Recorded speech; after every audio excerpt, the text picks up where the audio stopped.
welcome back to another episode of Rock and Roll Ghost. Today we have musician Jesse Malin with us. Jesse and I go way back to his first solo album, and I don't even know how many times I've both interviewed you and seen you live at this point. So it's too many to even count. So how you doing today, Jesse? I'm doing good, not too bad. Yeah, just getting some work done. It's like fall in New York, which is as crazy as the world is right now. I still have to stop outside for a minute and just embrace. I love this time of year, October in New York City, walking around, and there's some heavy stuff for sure, but I'm all right. Yeah. Everybody always talks about how awesome New York is in the fall. What does it mean for you what does that season mean for you every year?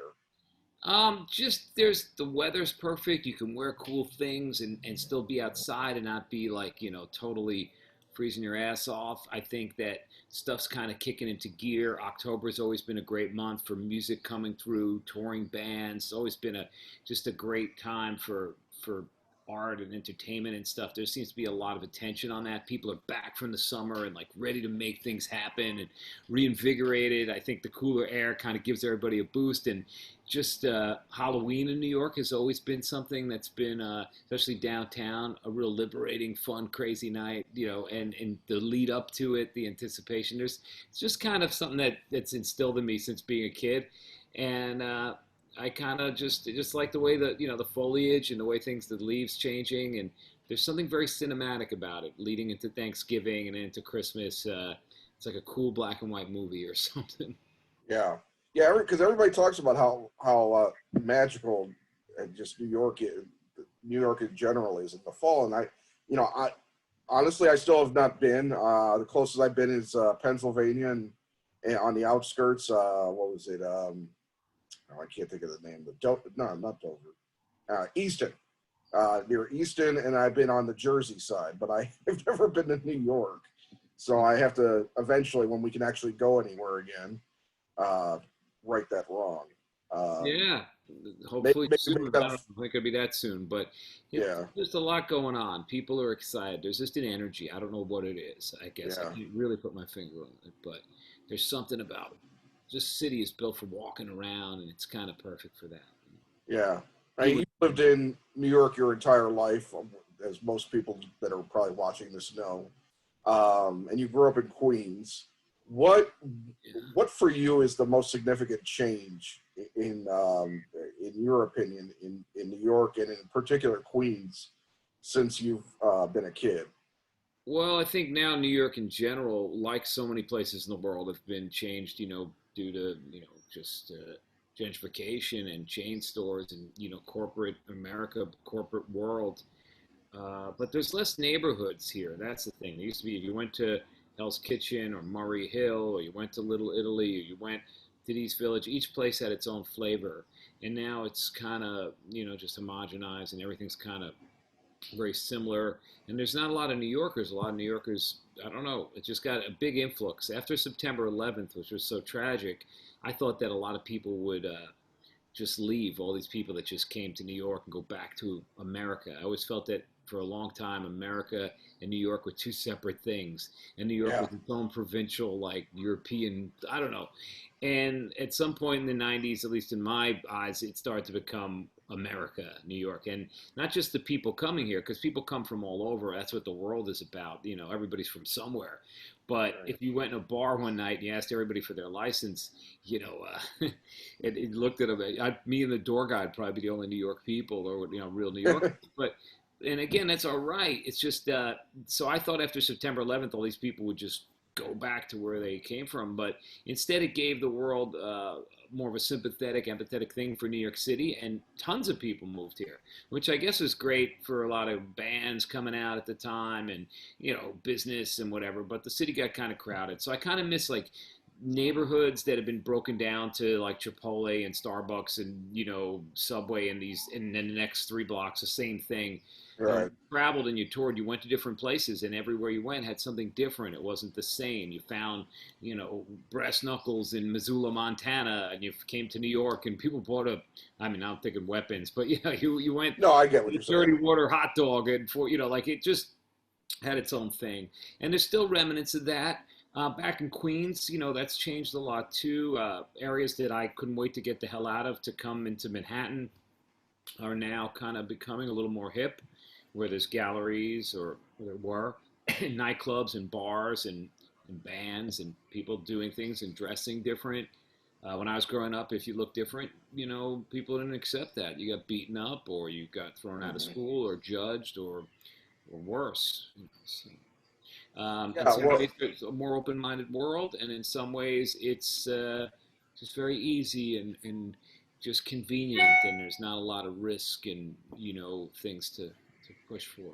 So. yeah. Now, Queens would you say Queens was the last neighborhood of the five boroughs or five, one of the last five boroughs to really change? Because obviously everybody knows about Brooklyn or Williamsburg, as everybody now refers to it as.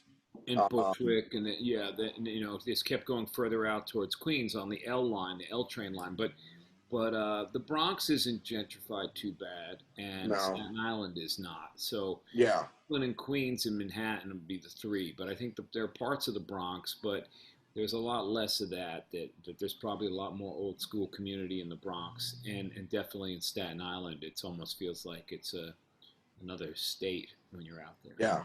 Yeah. Staten Island. And there's so But many great David Staten Island jokes. Johansen's from Staten Island, and Yeah. lives there, I think, still now. But Really?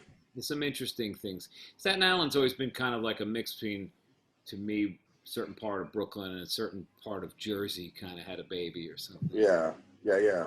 But I mean, from what I know of it, I mean, it's like a cross between working class and I saw the Wu-Tang Clan documentary on Showtime, and a lot of them grew up there, and it's like this kind of urban and working class kind of environment smashed into one little area. yeah, a lot of people that work, in police and fire department, sanitation, a lot of the workers live there and stuff too. Yeah. But yeah, I once went there, probably one of my first times in the early 80s. I was a teenager to see the Dead Kennedys and I believe DOA and SSD Control. It was a Dead Kennedys gig in St. George right off the ferry line. And it ended in a riot where the local townspeople came with bats and chains into the parking lot. They were so scared of this Dead Kennedys gig at this Paramount Theater. And I just remember that was the first time I had to run from people with bats and chains, and luckily got away in my friend's car, but they just weren't happy to have us in their neighborhood. So. Well, that kind of brings me to I wanted this to be a little bit different because you don't have an album out, you do have the live stream almost every week, and we'll definitely get to that. But I always feel like there's when we've talked in the past, I've gone kind of a traditional, you have a new album out, tell me about that kind of thing. And these shows now, the podcast has become, as my editor has said, more conversational and a little bit almost psychoanalytical in some way at times, depending on the person. But because I know you well, couch here, I got the couch over here. I mean, we couldn't do that in a bar or a dressing room or whatever. I'll just relax and tell me about your child. Good. But no, it's just the idea that I've interviewed you a ton, so I read a lot about you when stuff comes up too. So I know a lot about your history, and why you don't have a book out at this point about your life, I don't know, but you should. Working on it. I want to finish this next album that I'm in the middle of trying to finish that kind of got halted due to the COVID thing. Yeah. But once that's done, I've kind of started just sketching out some ideas, and hopefully once this record's done in the early part of this year, I'm just going to put a lot of focus on a book. But everybody's writing books, and there's something very like, who do I think I am, grandiose about writing my memoirs and how important, and I feel like I'm still very hungry as an artist, and I'm still out there just working when I'm allowed to. And so I feel like it's not over, and maybe I even feel like my best work might be in front of me. Or Sunset Kids is my favorite album, the most recent one. A lot of artists think that about themselves. Or my latest stuff's the best, but I don't know. I feel like it was a little weird to write a book, and then I saw Jeff Tweedy from your neck of the woods on some talk show, and I'm not saying that I'm even Jeff Tweedy, but because he's pretty amazing and successful in a level that's up there. But they asked him, well, why now? Why a book now? And he said, well, I want to write it while I still can remember it. Yeah. While people are still interested. And a lot of people do tell me, to write a book. So the thing is, I don't want it to be, oh, and then I met so-and-so. And then I want it to be kind of have all those musical moments Yeah. and vehicles, but also have a lot of the characters I grew up with and a lot of just slice of life stuff and a sense of humor to it. I used to do these blogs, once in a while. I don't ever do those, but books like Basketball Diaries, or my friend Dito Montiel wrote a great book about his childhood called A Guide to Recognizing Your Saints. Yeah. And dare I say, to compare to something so great, but at least as an influence, Just Kids, Patti Smith, which, it's just a slice of life. And it's Patti Smith. Yeah, there's Janis Joplin in the book and all this, but it's really just her coming into the city, a coming of age kind of thing, So that's I'm thinking about jotting little things down, but who knows? I think that's a good idea because some of your stories that I have heard, like I remember you told the one that always sticks out in my mind, and I only remember because I have a terrible memory, but I remember enough of it that it sticks in my mind. Is you told this to Spin years ago about the being at essentially the Fame school, right? Which the performing arts school, and how the people would come in and basically take kids out for sex, basically. They were running a male prostitution ring out of the school for young professionals. Yeah, the school had literally degenerated by the time I got there in the 80s, and in the day, I guess, Bernadette Peters and Michael Jackson and Steven Tyler and all these people that went there. But I went there as a teen because I wanted to tour with my hardcore band. Yeah. And I was getting in a lot of trouble in Queens just for living and being into music. And my mother did support me going on these tours, but the school was not going to sit back and do it. So they let me, come in and go to this school in the city for a couple hours a day. And if you were on tour, you let them know and they gave you the work. And some people would lie and they'd say they were on tour and they were in Central Park drinking a 40, Miller High Life or something. And there was that because it was now the people that started the school, Dr. Quintano, he was like in his late 80s and early 90s. And, they were kind of out of it. So people got away with murder, and there's some people running not murder, but close, running a male prostitution ring. And I had a Japanese guitar, and it was always the thing that, you wanted to get a Gibson, you wanted to have a real, strong guitar. I had this knockoff copy kind of $100 guitar. And my friend Andy Apathy, who was in a band called Reagan Youth, to give you a sense of the time period, said, "Hey, Jess, I see you got this Japanese guitar. Don't you want to get a real Gibson?" And I was like, "Yeah." And he goes, "Well, you see those town cars that pull up downstairs, twice a week? Those cars, you should come with us and go down to Atlantic City. And these rich women will spend lots of money while their husbands are playing blackjack. They'll pay all this money to suck on your nuts for hours. And once in a while, you got to be with a man." And I said, I think I'll stay in biology class and play my Japanese guitar, save up from working at the gas station.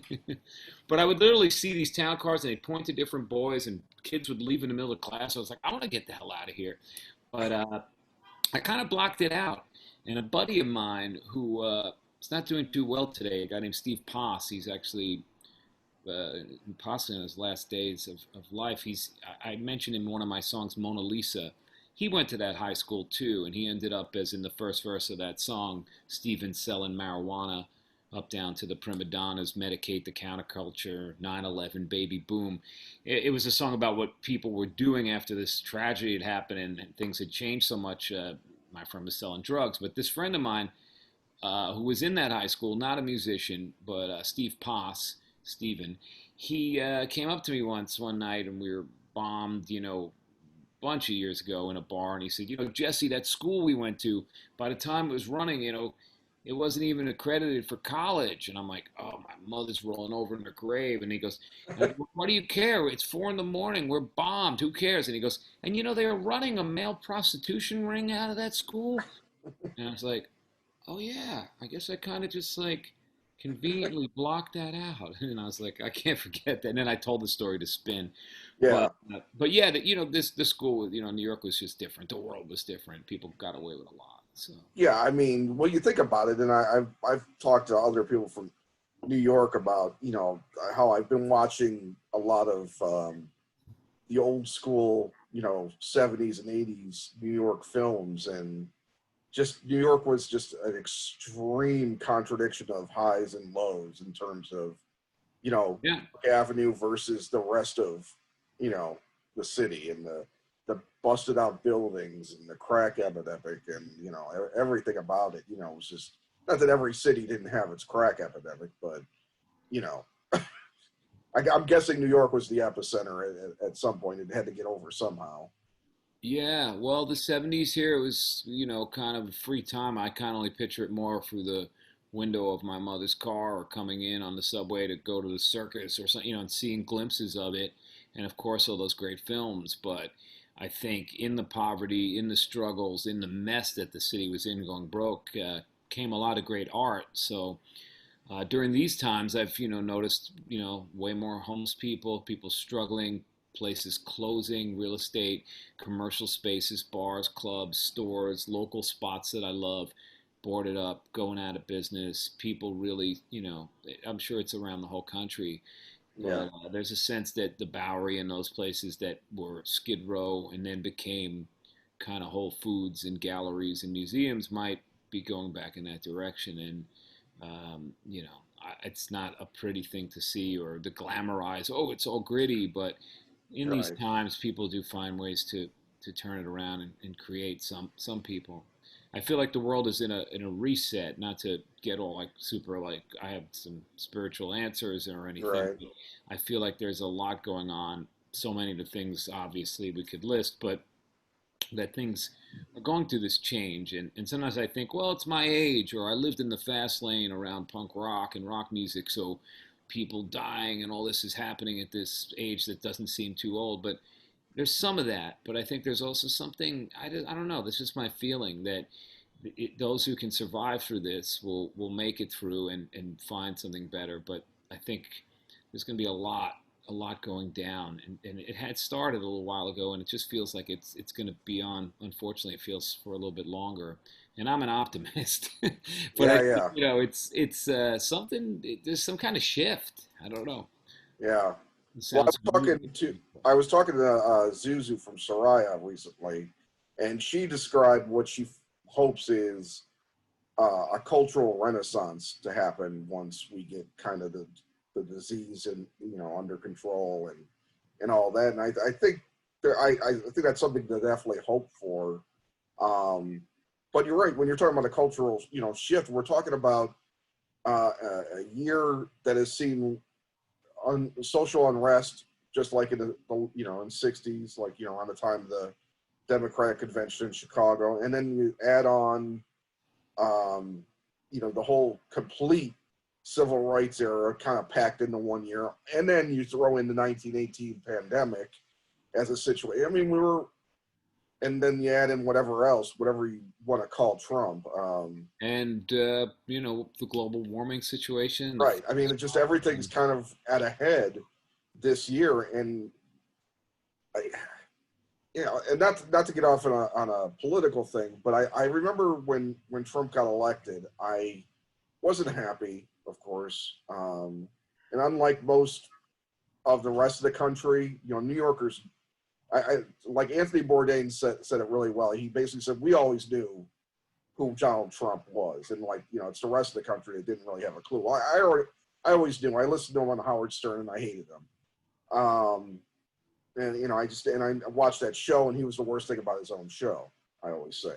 So Yeah, I mean, we grew up with him. Speaking of Queens, I mean, he's from Queens. Like when we yeah, played Madison Square Garden, my old band, Degeneration, I had this band. We opened for Kiss, and it was like a lifetime dream to play Madison Square Garden, where I saw my first concert. And Howie Yeah. Pyro, who grew up in Queens with me, was there. Our parents all came, and his parents had better seats than Trump. They turned around and they saw that they had better seats, and they were so stoked. Like, but there he was, like sitting a few rows behind Howie Pyro's parents at the Kiss concert, watching Degeneration. Like now he's president. Like, we've been kind of seeing this guy around and dealing with his buffoonery and his ego and his power and this soullessness.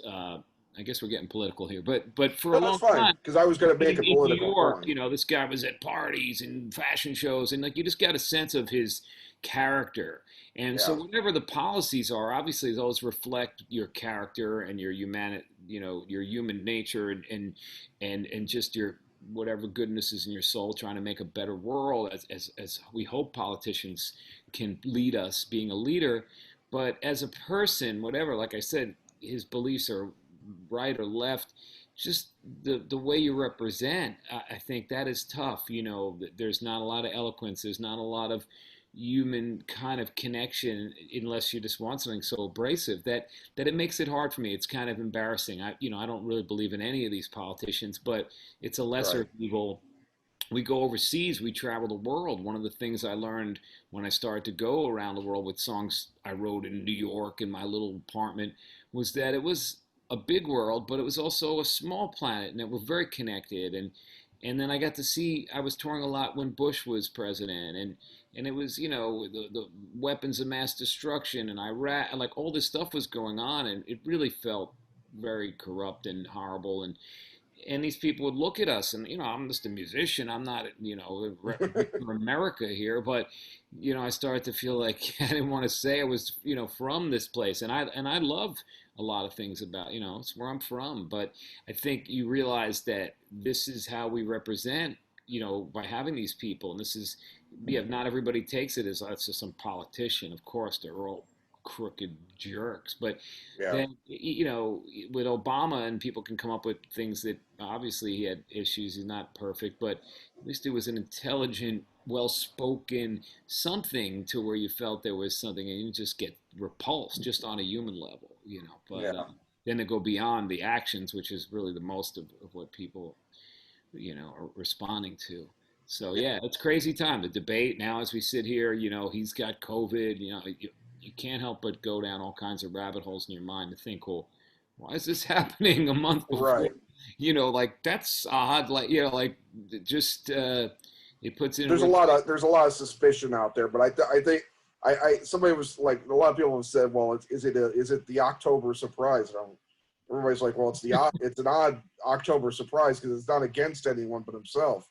Well, what I was getting at before was that basically when he won, I was like, okay, I know he's going to be a terrible president, but I said maybe this is the thing to just kick every American's ass, like get everybody to wake up finally, like that shit's going to matter. And oddly enough, it didn't take long for everybody to realize, oh shit, we have to do something, and that's what the last 4 years have been. And the last 4 years have been just fighting, fighting to retain the modicum level of what America, was supposed to be. And I don't know if we get there if Hillary was president. I think we go through the status quo, and these problems that we're addressing now stay the same. Right. They stay under the radar. Nobody talks about them. It took somebody truly evil, in my opinion. That's my opinion. That's not Jesse Malin's opinion. So I'm getting angry at Jesse. For us to wake up and see that, yeah, we have to take part in our society. We can't just be at Starbucks sipping our frappuccinos and all that shit.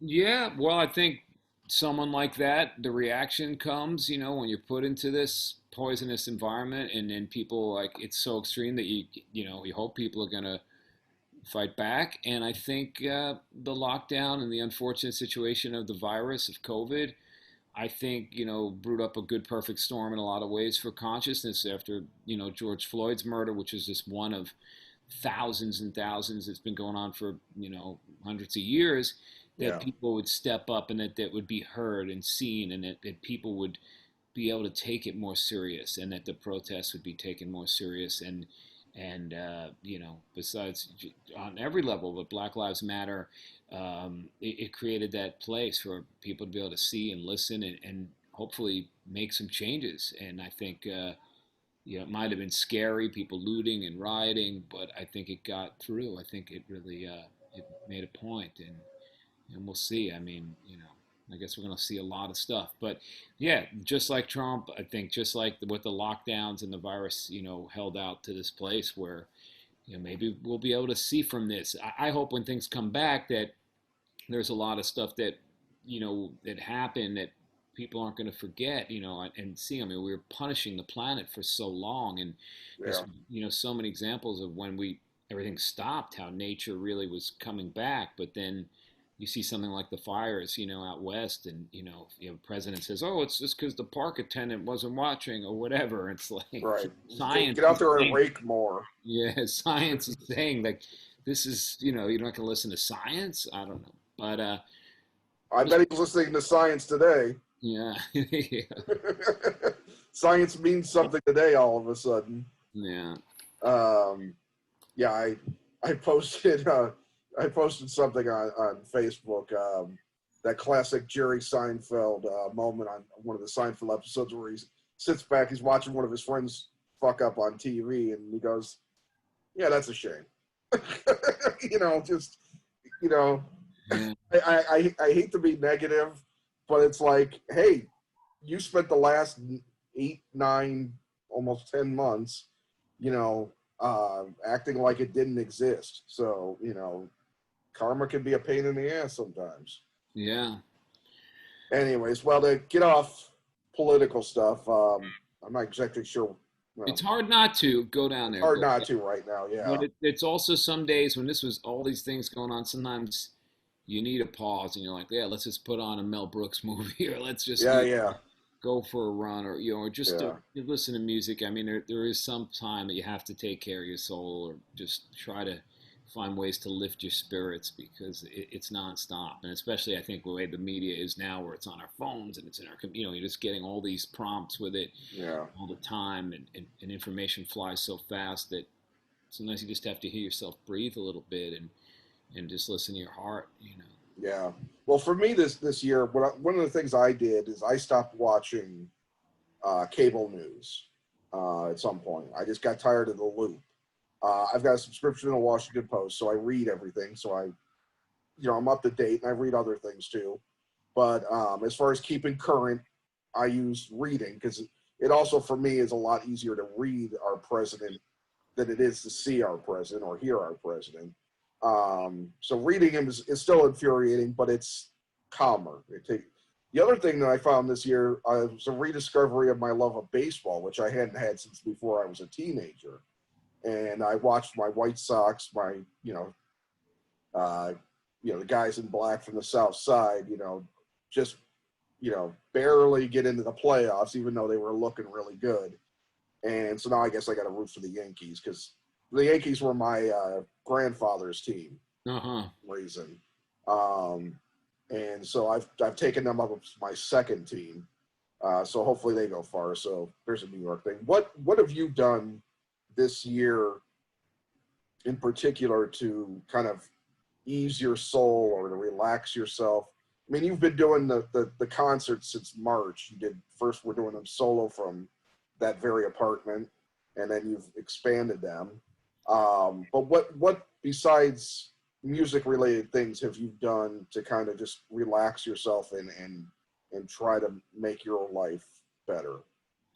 Well, it took me a while to be able to write, because I was just so stressed that we'd lost 100 shows, and the uncertainty, and just, as a musician, and my road crew and my other players in my band, me being a band leader sort of, under my name, just not knowing what was going to happen. We were in the middle of promoting this album. We had sessions booked to finish this next record to follow up.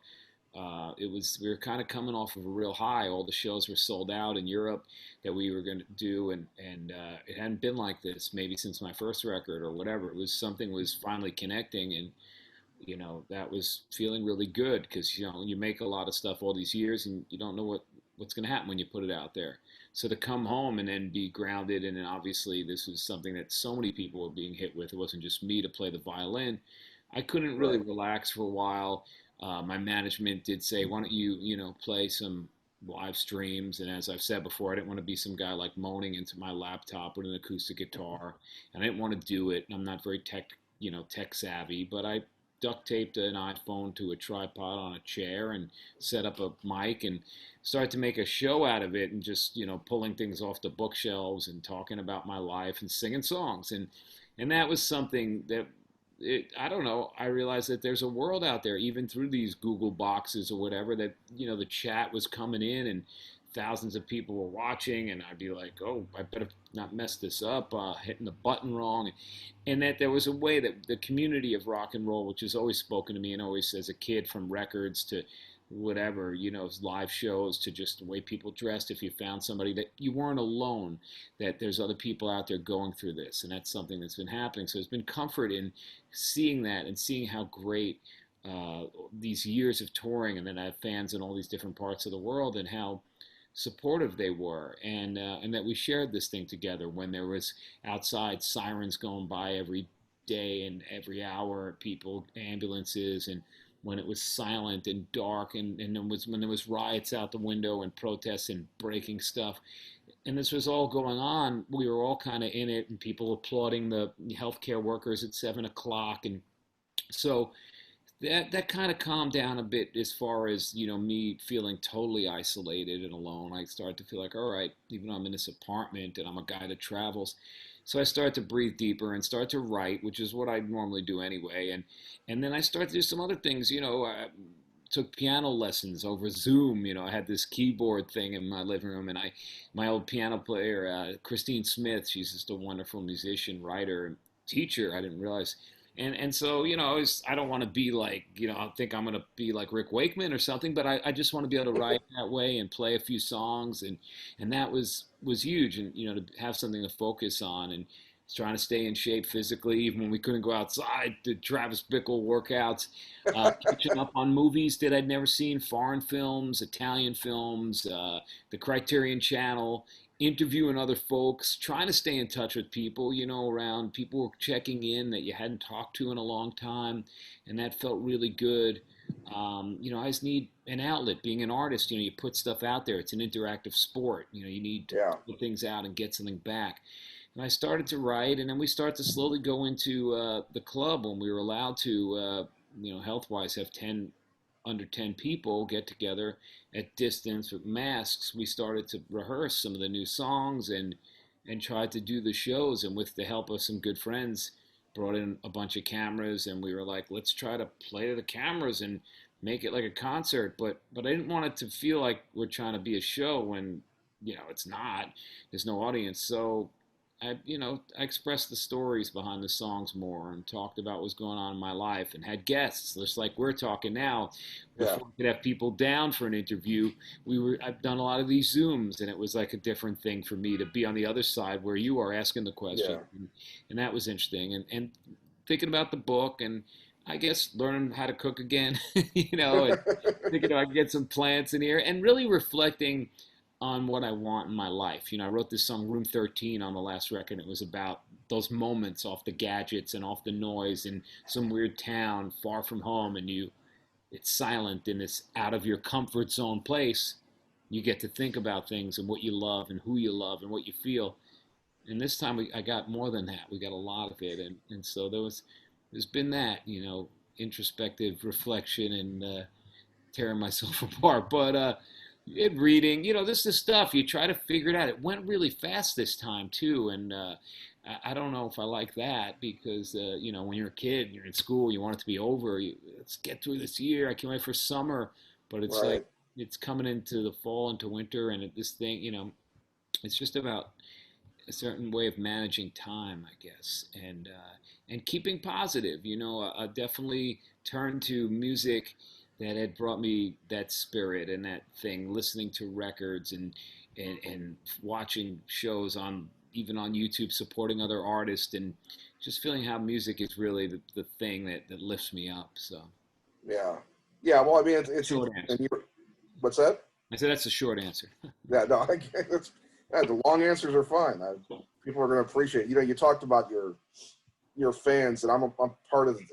There's a discussion group or some sort of group on Facebook, you know, dedicated to you, and most of these groups are crap. It's like I was joined a White Sox fan group for one day, and then the bitching about the team and the manager and everything drove me nuts. So I left it after not even 24 hours. But your group on Facebook is a really nice one. Everybody's really supportive and loves talking about you, and they all get together on Thursday nights, you know, and watch the streams together. I tend to watch them like Sunday night. It's the last thing I watch usually before I go to bed. Well, that's the good thing about the on demand. We do it live, and then you can have it till a couple days. Yeah, because I can't ever, you know, like anything live, I tend to be a little sketchy on. Like I need to catch up to it on my own time. So I appreciate that there is the on demand part, but no, it's really nice to see as a modicum of the world right now, see people come together and enjoy something. Yeah, those people have been great, and they've been supportive. And the same thing is, we're on every week, like some corner shop that's open like every Thursday. It's a thing, and I try to keep it that way. But I just can't believe how many months it is. But it's really our only gig for the band and a couple of my crew guys and myself. It's our only real income, so we try to give a lot for it.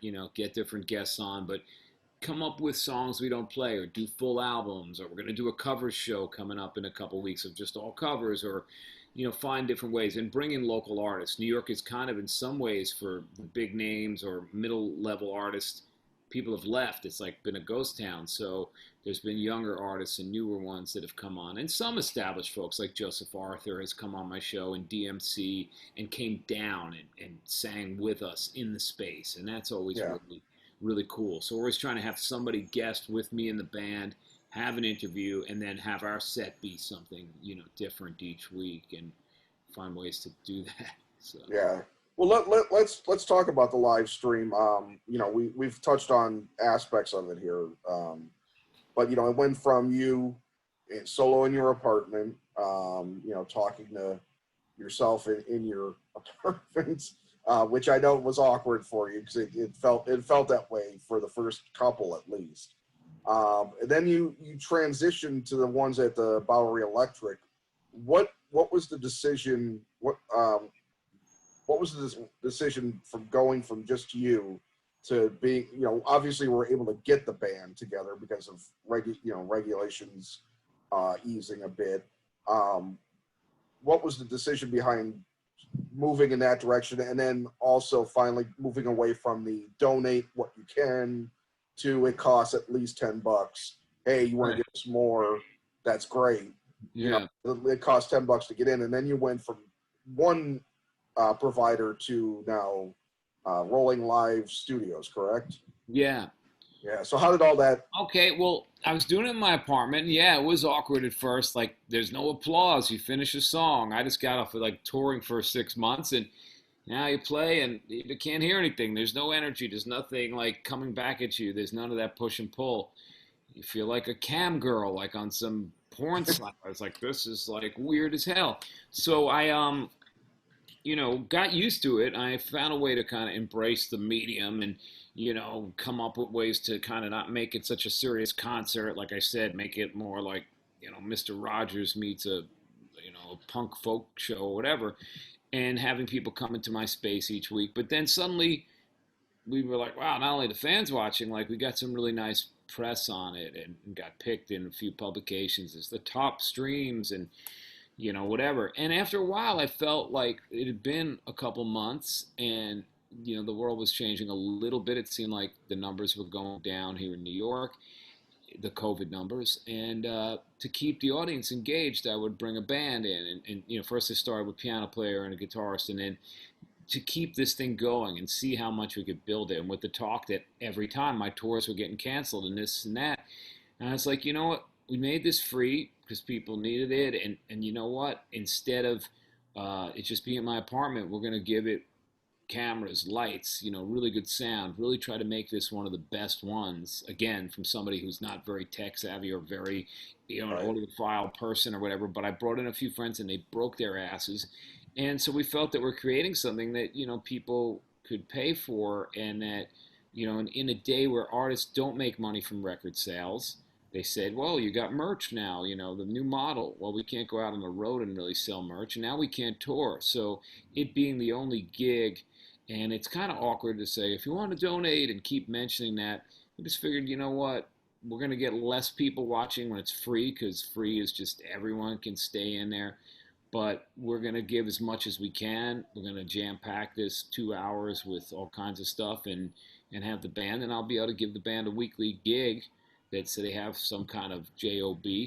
And we decided, make it $10 or whatever. And we started with a platform called Veeps, which was voted real highly recently in Rolling Stone as one of the top streaming sites. And it just became a great place to be. And through that, through my friend Danita at L7, the band L7, the singer, and her husband Robert, we're doing stuff with We Are Here, which then became Rolling Live. And Rolling Live is a guy named Kerry Brown and some of his associates that I had been Yeah. doing little interviews like this for on Wednesdays that were free. I was just starting to do two things a week during the high peak of COVID lockdown. Yeah, And I saw Carrie. Carrie and I are friends on Facebook, and he's been posting. It was, yeah, We Are Here Rolling Live. He's been posting about those all the time, and I kept seeing your face come up, and I'm like, I didn't really even realize until I saw his post that you were doing the interview things on your own. Yeah, he had some ideas to like take it to another level, and he wanted to put his team behind it, marketing it. As much as I love Veeps, and we still use them at the Bowery Electric Club that I'm involved in for all the concerts there, the live streams. But with Kerry, it was just he was so passionate, and we felt like we met during this time through Zoom chats and things. It was like, are you real? And he had a lot of ideas, and I just like where he was thinking. So we went with Rolling Live, and it's been a couple weeks with them, and there's they're constantly into finding ways to making it better and working on the chat or the way your merch is set up or the look or the way we promote it, and the way this thing can grow, because as weird as it can be at times, I guess, it's the only thing. I mean, there's so few things. Recently, I played a show outdoors by a lake at distance out in North Yeah, Jersey, and it was odd, but we're far from the crowd, and those gigs are very, that'll be the one or two gigs of the year. And so for artists, there's really not a lot set up. I mean, I've been championing Save Our Stages and NEVA to try to help get this bill passed, in government to fund independent venues around North America, U.S., because it's happened in Great Britain and other countries. They gave a few $1 billion, yeah, and the lack of income at all coming in, this thing going on. Great places, small places, landmark spots like Troubadour or in LA, or like all the, how are they going to do it? The rents haven't necessarily changed in most commercial leases in New York. Residential, yes, but not commercial.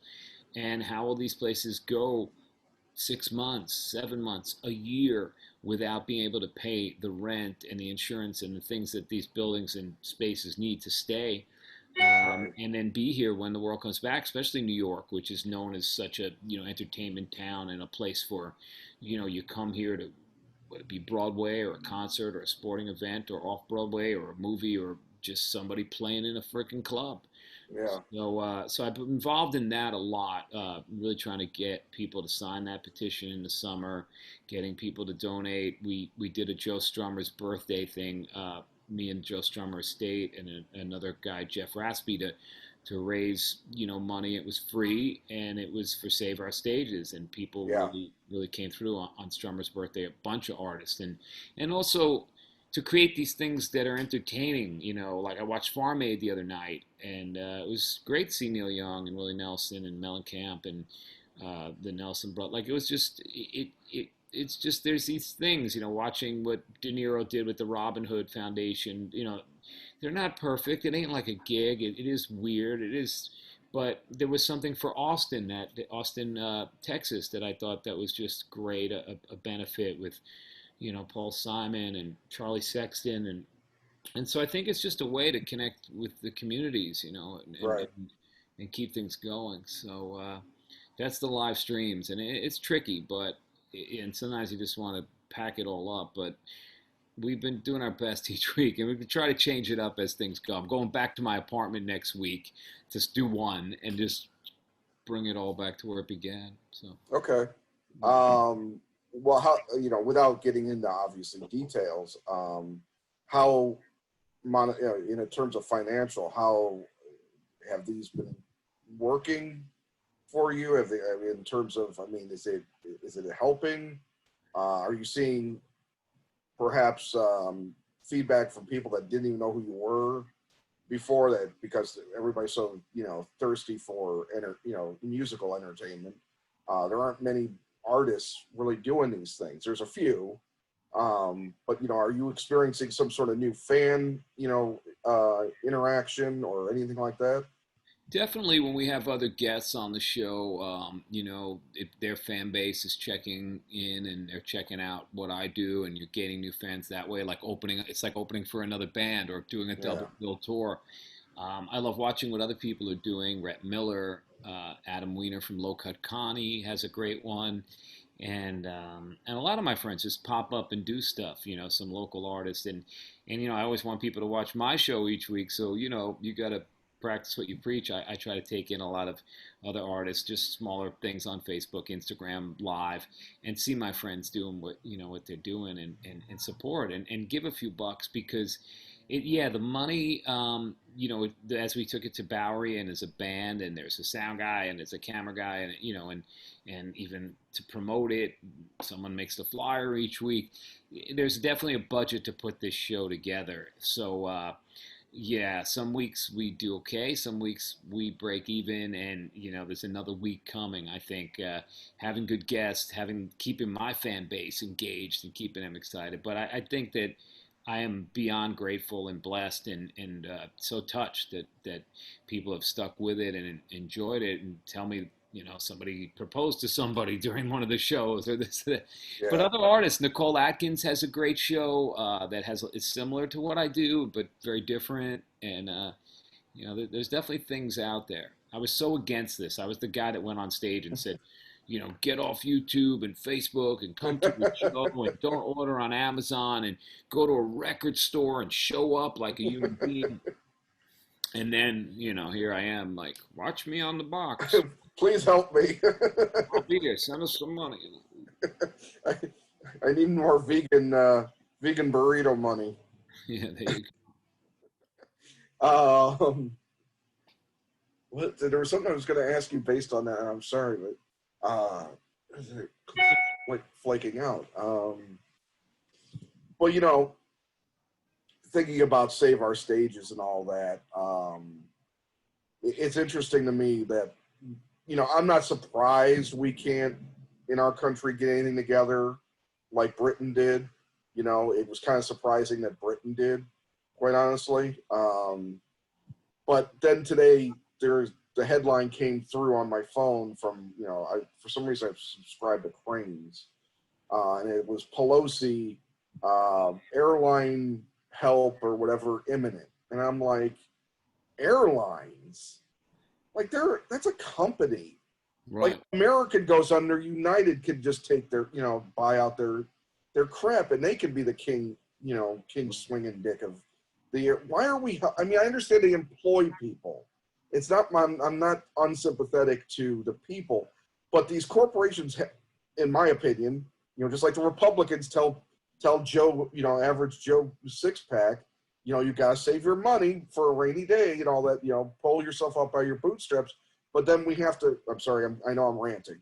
But then we get this BS about airline bailing out over other things that people it's like, well, there's going to be once this is over, there's going to be a need for airlines. Someone will step up, but airlines isn't the Bowery Electric. The airlines isn't Metro in Chicago or Right. whatever. These it's American Airlines. It's like it's a corporate entity, and it's like I have trouble feeling sympathy for American Airlines. as a corporate entity. And I'm not a socialist or even very extraordinarily left leaning, but I have a lot of trouble with the idea that we as citizens are supposed to take care of ourselves, but heaven forbid, the American CEO could run his company into the ground, but Yeah, then those people get taken care of. Yeah, yeah, it's BS, and it's like, but the banks, banks, right? bail out the banks. Yeah, and it's like, then if you're going to bail out people, just start printing money and bail everybody out. Right.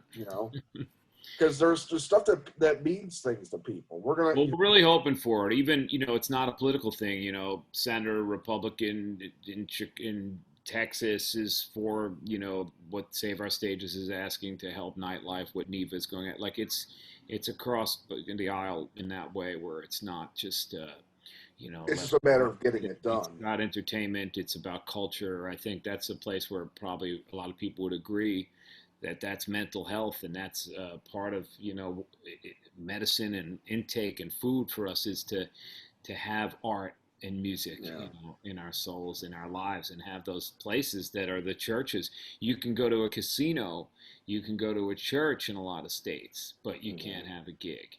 And I'm not saying we should have a mosh pit with some guys sweating all over you and humping your back and chopping off each other or whatever.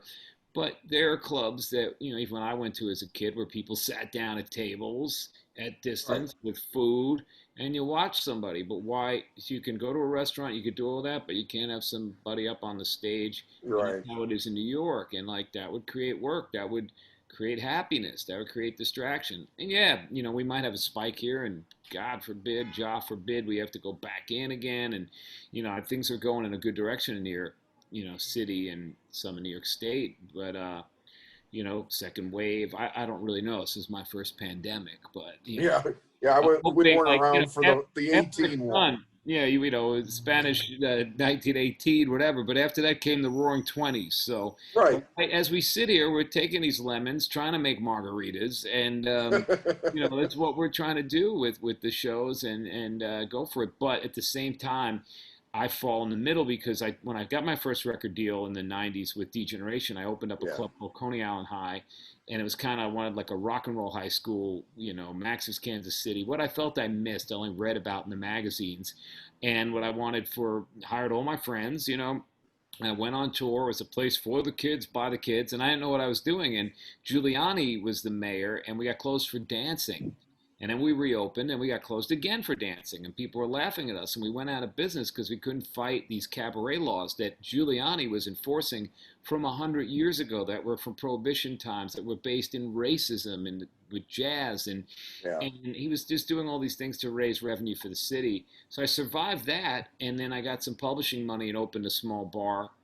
And from that, that's Niagara, right? Niagara, yeah, and Joe Strummer mural is on the side, because he had come there a few times and had a party there once. And when he passed, his fan base just needed somewhere to kind of mourn him and put candles out and flowers, and so that's that place. And it was a place that I grew up in, because when I was a little kid, that same room was A7, which was a hardcore club that I played at with Heart Attack, my old band, and then it was a club called the Wawa Hut. These places get grandfathered in, and so there's a lot of history. But we've had Niagara a long time, and to do that, and then from that, those partners that I had there, I was touring a lot. But we thought, you know what? Let's open a live venue like the Coney Island High thing. Giuliani's gone. Let's have a place that we'd want to go to, because essentially I'm a fan when I'm not touring.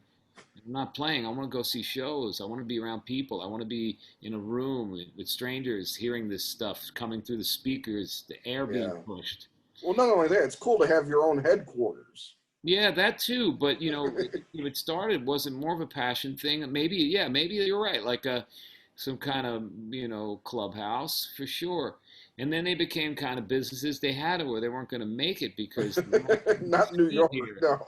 It's so insane. But to think that you look back after these places be there for all these years, that not to know. And again, I could be, woe is me. I've had Niagara 23 years and Bowery Electric, this and that. But there's so many people going out, and so many people in that way, and it needs to just be looked at and respected and treated as that these are places that are essential to the community. They're essentials. Liquor store, just the essentials. Woo. That was okay. I guess they didn't want to see people like coming down off alcohol too in the middle of the pandemic. Right. We No, gotta no, give yeah, people, you're we right. I gotta mean, give people the juice so they could. It's medication time. yeah, yeah. No, Uh, I mean, these things have to water. be looked at. What do you? Oh, you got water? Yeah, I'm drinking water in some Water? kind of weird can. I don't know, Rocky Mountain spring water. It's the Proud Source, not the Proud Boys. The Proud Source. The regular New York tap water It's problematic? pretty good, but I think I was drinking a lot of it. They say New York is like kind of the best water and stuff, and the best Okay. rats. The rats are getting bigger too. Oh, cool. Oh, there's a bonus. Well, speaking of New York water, which is completely off topic, but when I was on the East Coast a couple of years ago, um, as a Chicagoan, we defend our pizza a lot, not just the um, deep dish, but our tavern style cracker crust. But I tell you, I tried pizza from two different places, and man, I could sit there and just eat crust all day long, and everybody says it's the water, and I'm like, well, how the hell is the water that much different? But I guess that's what it is. Well, I grew up on that pizza and bagels in New York, and man, it's something they say in the water that in LA they really felt that. So I think people, there's been a couple spots that would fly in the water. I think Yeah, yeah. In Vegas, there's a thing place like that does fly in the that. water. There's a place like in Larchmont in LA that had pizza and bagels. It was bagels they couldn't get right and the pizza, so they would fly the water in something Yeah, about New York water. But I try to eat pretty healthy. Pizza. You tour on the road for years before health food was normal, and in supermarkets with vegan and all those words that are popular. It was very hard to be vegetarian. But I'd always break down for pizza, and it's like even when it's bad, it's good. And I don't eat a lot of dairy. I don't consider myself strictly a vegan because my electric chair meal there, if I ever have to go, God forbid, would be a pie of pizza from Joe's or John's Pizza on Bleecker Street here, or Lombardi's or something like that. But pizza, yeah, and it goes back. It's like when you watch the Ramones in Rock and Roll High School, and the pizzas come into the dressing room, and yeah. it, Joey, eat pizza. But it's something that there's some Well, comfort in that. But I like the Chicago. I've been to Geno's, and yeah. There's a place that, like, if you guys tour and you have the time, there's a place that if we could get the guys to in the band, we'll try to figure that out because there's a place that in town is literally the best that people talk about it, but people outside the city don't know about it. So, but yeah, in New York, you got those thick slices, you fold them, you're walking down the street, and of course, New York had, we're combining two things. Like you were talking about the rats, and the New York had that infamous rat, or was it a squirrel? I forget that took the slice of pizza and carried it away and was eating it. There was that viral video of a rat or a squirrel. It's we're like, talking about the double slices. That's like Sinai Fever, like John Travolta, yeah, Monero coming down the street. Yeah. with a big slice. Yeah, that's New York in my head. Although I also have the New York of Taxi Driver and Serpico in my head too. So I know that it's changed a lot, but that's always After me. Hours, the Scorsese movie from the '80s, really kind of Yeah, reflected how it felt in the '80s here. It doesn't feel like that now, but After yeah, Hours has that yeah, yeah. sense when you go back to that film. Yeah, it's funny. That's I enjoy yeah, having like actors on my show because I like talking to filmmakers or actors about, because I'm a movie buff. yeah. Like it's a change of pace from just talking about music all the time, which I could do forever. And I have Matt Dillon coming on the show soon, so I've been rewatching a Oh, lot of cool. films and stuff. And yeah, it's just cool for me to go back to certain films at a different age. Like when I was a kid and saw Taxi Driver, I reacted to it in one way, and then when I was a little older, I reacted to it another way. And then getting old, like a great film, you can see different things at different points in your life as you change. Maybe see how the director intended to make you feel. Chinatown, another one of my favorite films, and there's a book that just came out called The Big Goodbye, and Yeah. yeah, really good book on the making of Chinatown and just all the everything that was going on around that film. So that was one of the better books that I really enjoyed during the last few months. That's one that's on my. I've got a bunch of books, and in fact, I got a couple of books from future guests that I have to get to at some point too. But that one they're doing all these movies and extended series or mini series things based on films. Like they've got David Fincher is doing this movie called Mank about Herman Mankiewicz, who wrote Citizen Kane. He did that all in black and white with Gary Oldman in the title role. That's coming out on Netflix sometime soon. Ben Affleck, I think, bought the rights for that book you're talking about Chinatown. They're making something into that. And then they just announced that they're doing a Godfather series about the making of the first Godfather with Oscar Isaac as Coppola, which is, yeah, it's going to be. So it's all these making of classic film things are coming out now, which is fascinating. Yeah, I saw that they're even doing like a film on the Replacements, on the Bob Yeah. Boys book on the band Replacements. It's amazing. Yeah. As a Replacements fan, what do you feel about? How do you feel about that? Well, usually when they do these things, most of the time they mess it up, like the CBGB's comic book movie, or it's music, it's a thing. I didn't even like Sid and Nancy as a kid, and that director is pretty good, Alex Cox. But I'd be wary of it, very wary. But sometimes there's good sides where it can turn people on to the music, and that music's really important, and it could reach more people. And maybe my friend Tommy will get some more money out of the whole thing. Hopefully, that would make me happy. He deserves it. And Paul, all those guys, I mean, the band's really an important band. They should be in the Rock and Roll Hall of Fame and all that, for whatever that means. Right. But yeah, I've been reading. I'm in the middle of Remain in Love, and I know you had Chris Franz on the show. Yeah.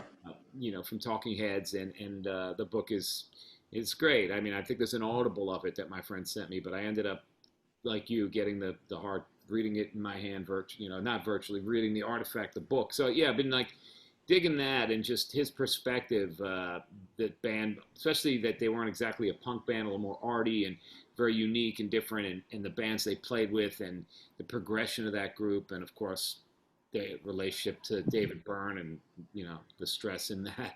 So that was cool. I got to check out your episode with Chris. He's always been. It was fun. Yeah, it was a fun episode. I had a lot of fun talking to him, and the book is great. It's been interesting because it's like I've been interviewing people for 20 odd years now, and the show came out of me being at a pretty, not to get maudlin, but the show came out of me being at a pretty low point this year with having really nowhere to go, nothing to do. I've been living with family for a while, so that started bumming me out. And it's like my ex-wife was got remarried, this year, and I was like, oh, that kind of was bumming me out a bit. Yeah. It's like, well, but it's like her and I are close and friendly and everything, and I am happy for her. But there's something about it, like when you lose a relationship and they find another one and you don't, it's like, it's weird. But and then I started seeing all these Zoom, interviews, and I'm like, oh, for God's sake, I can reach people now that would never come through Chicago, on their press tours, like, or that you would never think of getting someone, in certain instances, even to have a phone interview. I'm like, but this is better. This is like meeting them and having a conversation, and this has been I gotta tell you, a lifesaver. And it's through technology, which I'm usually a little spectacle. Spectacle. That's a good TV show with Elvis Costello. Skeptical of.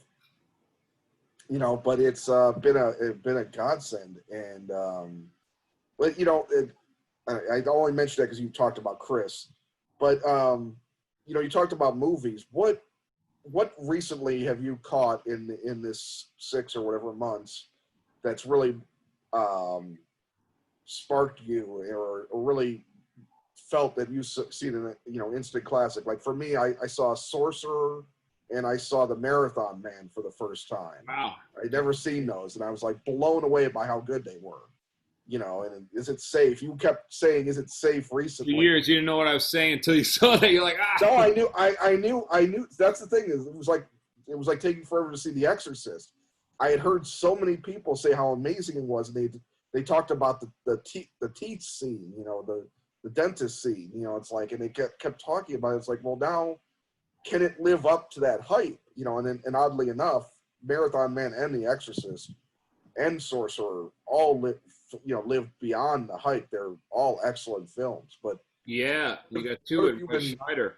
Yeah, For me, I watched some documentaries. James Baldwin, I'm Not Your Negro, which was great. I watched Albert and David Maysles, I think if you're saying the names right, Maysles. yeah. They did Give Me Shelter. They had a film that a friend turned me on called Salesman, about these Bible salesmen in 1969, a Oh wow. documentary. And it was very good. An Elaine May film with Peter Falk and John Cassavetes called Mikey and Nicky that feels Oh, like okay. a Cassavetes film.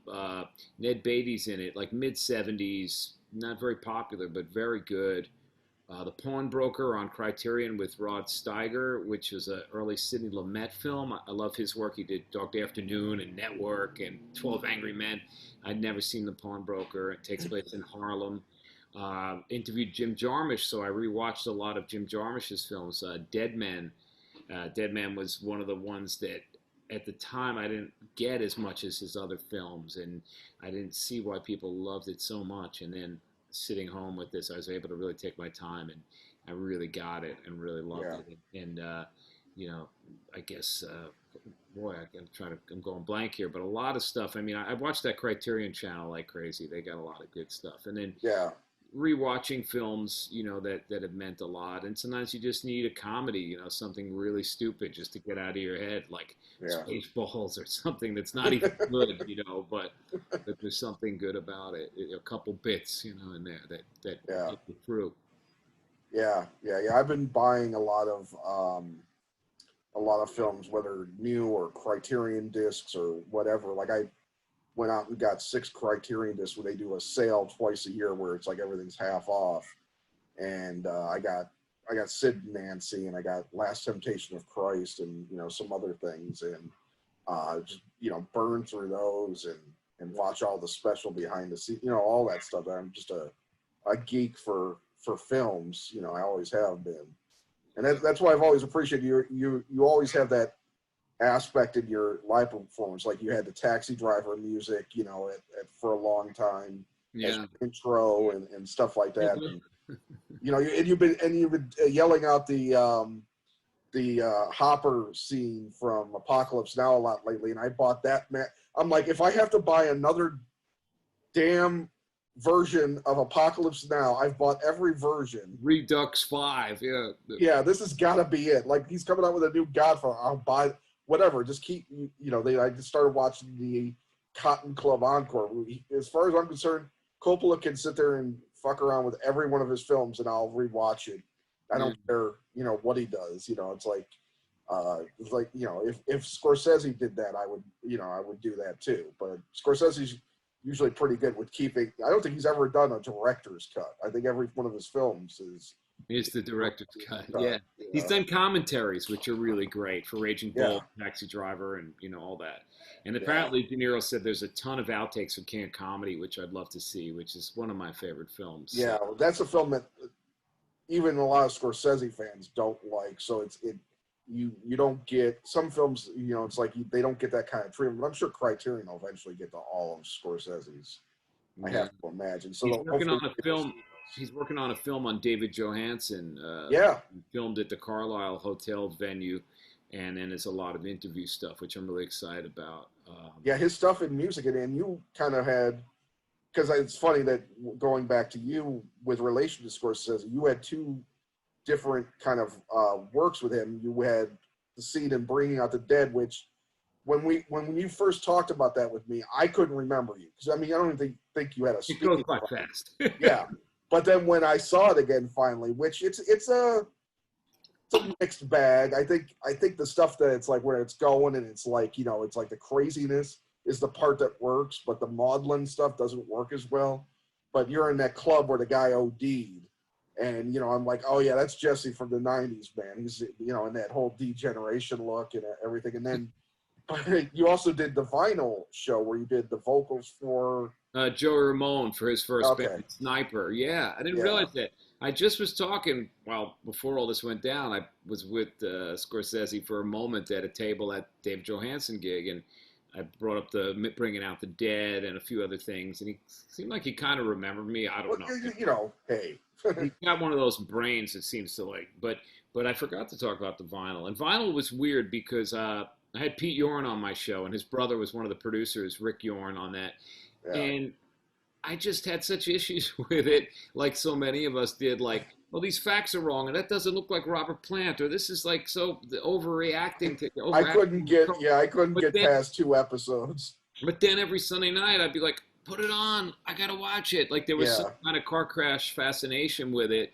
And I thought the dolls at Mercer Art Center, or the fake version, there was something about it that was, and I was hoping they were going to go a second season because it was a good gig. Actually, it paid well doing that Joe Ramone voice track. And apparently the next season was going to be all Ramones. And Oh, perfect. But I got to go in and record that here in New York at Electric Lady, and it was put together by Don Fleming and Lee Ronaldo. And so the band that backed me up was like Yola Tango with Lee from Sonic Youth, Lee Ronaldo, and Don Fleming producing. And it was like this. We've all been around each other in clubs and at gigs and things, and then suddenly, these worlds all collided in the basement of Electric Lady and did that track, which it was supposed to be Sniper. It was supposed to be Joe Ramone's first band, which that wasn't in his band. So they wanted somebody with a New York Queens accent, but the song was by a band called the Magic Tramps. So that was the interesting thing, and it's actually like released on the soundtrack. So if you go like when you're looking up Jesse Malin things on Spotify or iTunes, this song is like part of my discography Repertoire, or whatever. But and it's very '60s kind of song. But yeah, I'm a fan. I mean, I love the small films that Scorsese's done. American Boy, which is a portrait of his friend Stephen Prince, great little short film. Italian Americans, about his parents. Those two are great. Stuff like that. But yeah, I mean, we've had conversations about his films before, and I know that you have a kind of like a falling off point. I think, but I But as far as what gets made nowadays, it's like, I even movies of his I vehemently dislike. Like I remember just having bile for Wolf of Wall Street. I just like hated that film. I didn't mind that one, and I'm pretty critical of his films. Yeah. Yeah, I was like, I know something about the tone, the people or whatever. It's got to me, and I liked Wall Street with Michael Douglas better. Yeah. That's a good one. Gordon Gekko. I thought that was pretty good. Yeah. Daryl Hannah's in that. Yeah. But there's a Bobby Keys documentary that from the sax player that played with the Stones. Yeah, on Amazon. Great. I really want to watch that. I'm going to Spain in December, if they'll let us, to introduce at a film festival on the island of Mallorca. They do a music film festival, and I'm going to be introducing Hail Hail Rock and Roll, the Rolling Stone, the Berry film with Keith Richards and And they just asked me to pick a film to introduce, and I gave them 3 choices, and they went with that. So Steve Jordan, who plays a lot with Keith Richards and was in The Expensive Winos, was the drummer on that film and for those concerts. So I think I'm going to interview him soon and pick his brain so I get some more. Oh, that's awesome. On the Taylor Hackford film. But I really love that Hail Hail Rock and Roll and some of those awkward rehearsal moments with Keith and Chuck fighting and just the way the whole thing comes together. Etta James and, it's pretty. It's a good one. He's in that. Yeah. But, there's a lot of, good rock and roll stuff. I got stuck at home like a lot of us too, like, trying to watch the Tiger King guy. And I was like, I made it like 2 episodes. Give me some films and stuff. So, but I've been digging into YouTube kind of rabbit holes there, watching a lot of Dick Cavett. Speaking of these kind of interviews, Dick Cavett. And did you see the Marlon Brando one? Oh yeah, it's tremendous. It's tremendous. Great. Yeah, gets him to give money. It's on Marlon Brando on Johnny Carson too. That was really great. Dick Cavett. When I started listening to podcasts, Alec Baldwin had one on public radio or something, and he interviewed Dick Cavett, and so much of it was just them talking about Brando. Yeah. There's a great film. I don't know if it's called "It's Not You" or "This Is Me, Marlin" or something like Yeah, that. yeah. It's Me, Marlin, or something like Yeah, that. Me, Marlin. It's from cassette tapes, and it's tremendous. Yeah. Yeah, I've heard people recommend it, 'cause I've gotten into this whole thing where I really want to get into learning more. My Marlon Brando is just a '70s window, kind of. It's Superman and Ah, now and then The Godfather. It's like got to watch The Fugitive Kind, 1961, Sidney Lumet film with Joanne Woodward. Came from Tennessee Williams' Orpheus Descending. That's a good one with Brando. It's not that. I saw one he did with Robert Redford and Jane Fonda. That I can't remember. It might have been called Breakout, where he's a small town sheriff and Robert Redford escaped from jail, and the whole town kind of wants to hang Robert Redford for some reason. It's actually surprisingly good, but it's a little all over the place. But Brando, you could tell was in the point where like people weren't responding to him as much. One of Redford's earlier roles. I think you got to go earlier, yeah. But if you haven't seen On the Waterfront, obviously. Yeah, there's still a bunch. There's still a bunch of classics. I mean, for as many films as I've seen, I've got a lot of holes in my. It's good though. That always feels good because these are like really great treats and gifts to. Like I wish I hadn't seen, Taxi Driver, and you could say, "Go watch it tonight," and I'd be like, "Wow," or Godfather or something. So yeah, On the Waterfront, bam, A Streetcar Named Desire, Wild Ones. Kind. Yeah, Wild One's cool. The Men, I think, is his first film. Is pretty good too. Okay. There's probably some others. Then he's did a lot of wacky stuff in the '60s. That's interesting. Yeah. Okay. I like him in Guys and Dolls, the musical with Frank Sinatra, and I think I've seen some of that before. Yeah, there's one. The Missouri Breaks or whatever. What's the one he did with Nicholson? Jack Nicholson. Jack made that after One Flew Over the Cuckoo's Nest. Not great. Yeah. He's in a bathtub or something. Yeah, but it's Harry Dean Stanton is in that film though. Oh, Harry was great. Yeah. Oh crap! I was going to ask you something about something. It's the way things go. Well, we've been talking for a while, so I do kind of want to wrap it up and let you get off this thing. But to kind of come back to your stuff. You said I know that some of the songs you released, like Todd Youth, and you put out Sally Can't Dance and things like that, were from the sessions for the new album. Is that correct? We were supposed to put a new record out this October and play our big release show at Webster Hall here in New York.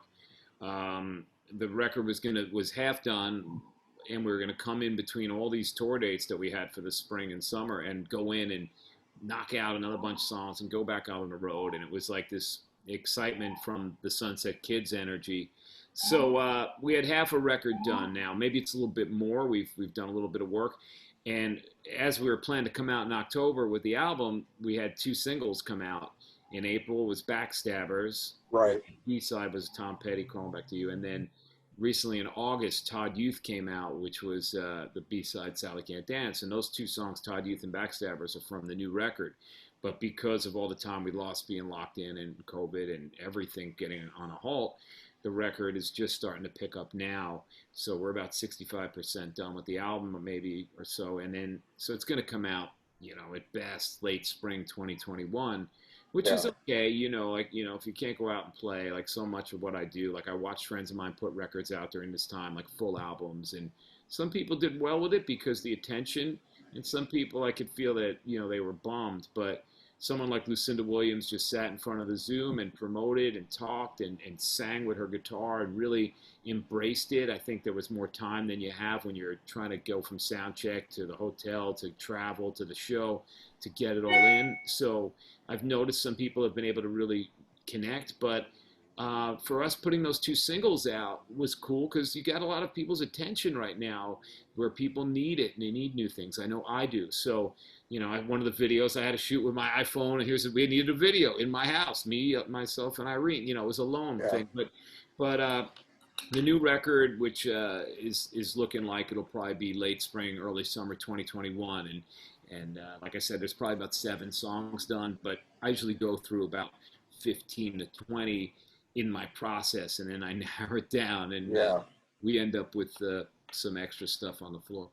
So Yeah. Well, the single for I like Backstabbers a lot too, but Todd Youth really spoke to me, and I didn't realize, I didn't know as much about Todd until your song came out. Oddly enough, and it's getting a lot of play on Little Steven's Underground Garage, where you're a guest DJ a lot, which is always fun. It's always fun to go, hey, I know that guy.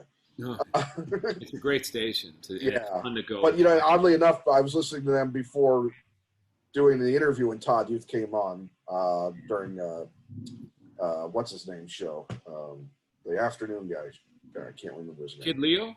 Kid Leo. Yeah, I was gonna say Eric something or another, but there's no Eric on the channel.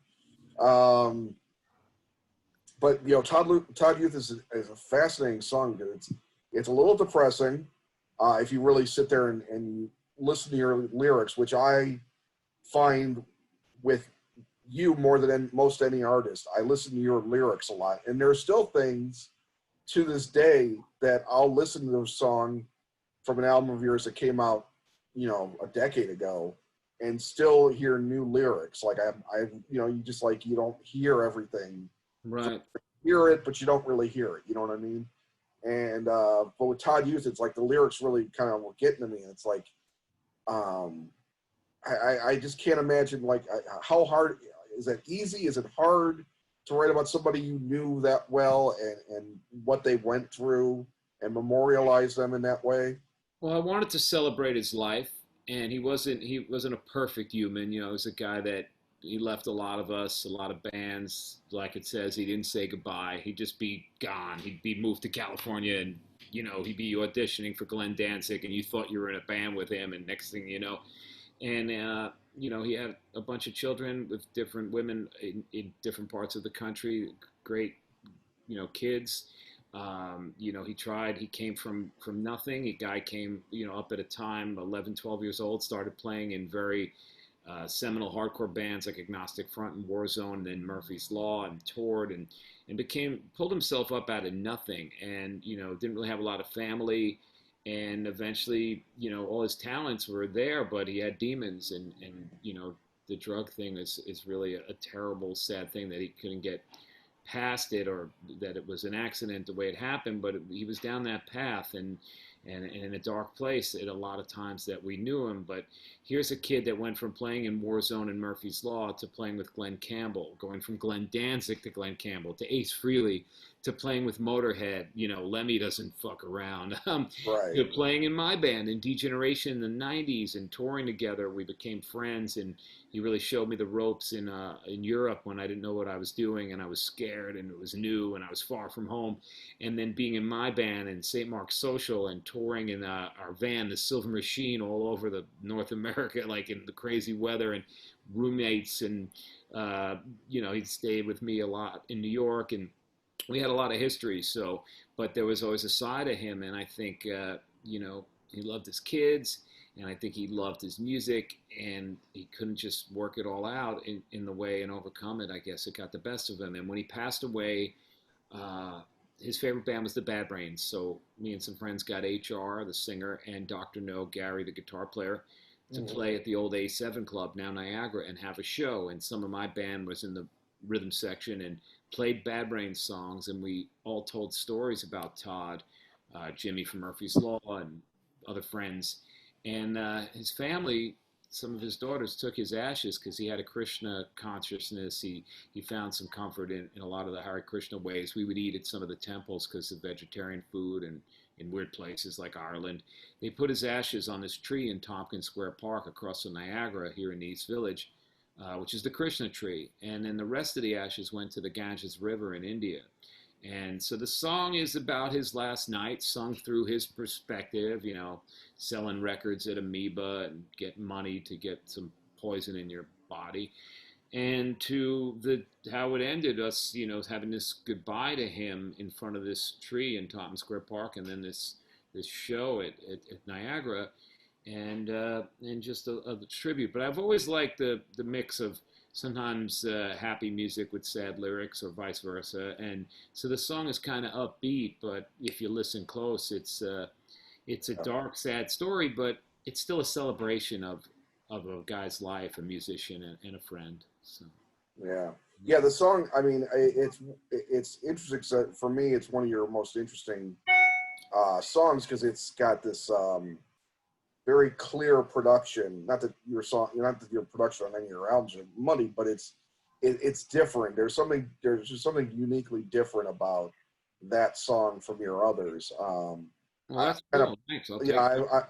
I've put it up there. You know, Room 13 is another one of your songs that I've really taken to it. In fact, a friend of mine on Facebook was talking about Shane MacGowan, and I'm like, hey man, you know, like my buddy Jesse did this song about Shane. Check it out if you're a Shane MacGowan fan, you know, and they ended up liking it. And you know, and then I posted the Todd Youth video, and somebody was like, a chef friend of mine that's in, you know, plays music.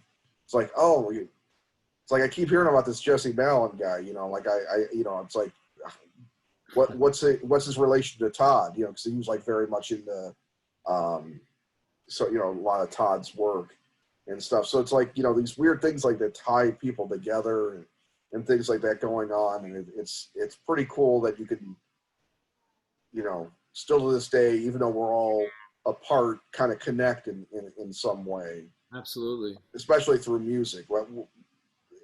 With regards to the video, though, I was surprised by the video because it had to be hard doing a filming, even with the, you know, things relaxing a bit. How did you find filming the video? Yeah, you see people walking by, they got masks on and all that, and you're Yeah, not gonna sing with the mask on, but you know, we were pretty distant and doing the right thing. But yeah, there's the city. It'll be a thing. They'll be during the pandemic. The video is kind of a homage to "Waiting on a Friend," the Rolling Stones video. yeah, It's yeah, yeah. Stoop where they shot with Jagger and Richards, and it's also the same building, which is the cover of the Physical Graffiti album, Led Zeppelin, Right. for some reason. Always thought that was a cool coincidence. Stones did theirs in '81. Physical Graffiti, what, '77? I don't know, but Yeah. so, or maybe earlier. But I think. And then we went to the park, and you know, we bumped into John Joseph from, you know, Blood Clot and Chromax, and we bumped, you know, things just kind of happened naturally.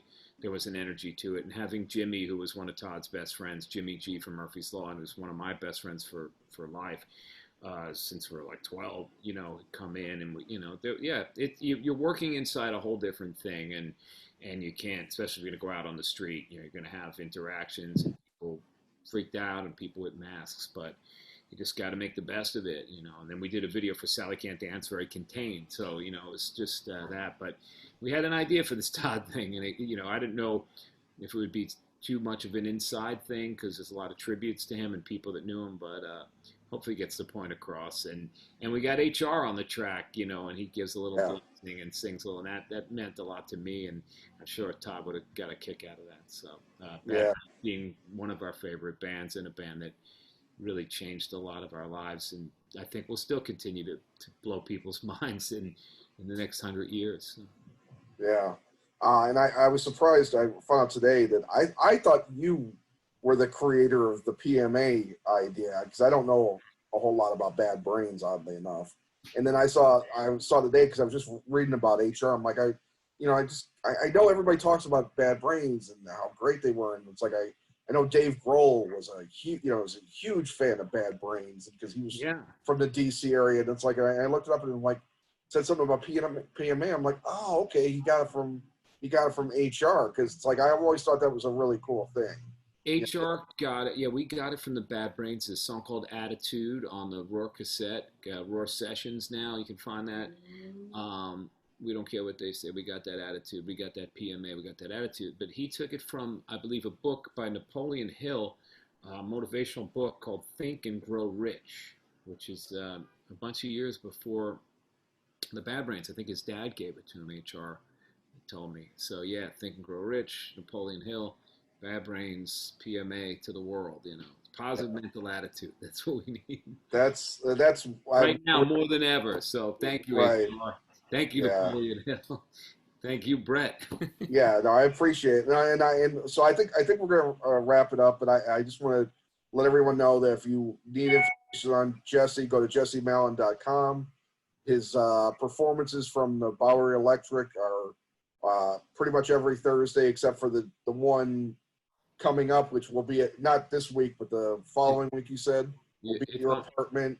So there'll be some differences, but you can always check it out on Thursday on Rolling Live Studios. So go there for your Jesse Malin live fix. Go there for Jesse Malin merch. Go to jessemalin.com for Jesse Malin merch there. Buy stuff, contribute, help keep Jesse and the band and the crew going until we can all get the hell out of our houses finally and go see a live show again. That's the gist of it, I think. Thank you, Brett, man. Good to see you, and I'm glad you're doing these things, and you seem to get something out of it, and you have a lot to say and give to, you're a big music guy. I know it's in your heart and soul, so it's cool to see you doing this, and I look forward to watching the Chris Franz one, and, keep sending them to me. Let me know, and yeah. Power to you, doctor, really. Yeah, I appreciate it. Yeah, thank you for coming on, and keep being safe, and I'll keep being out there watching your stuff. All right. So talk again, man. All right, be well. Take care. Be safe. You too. Bye.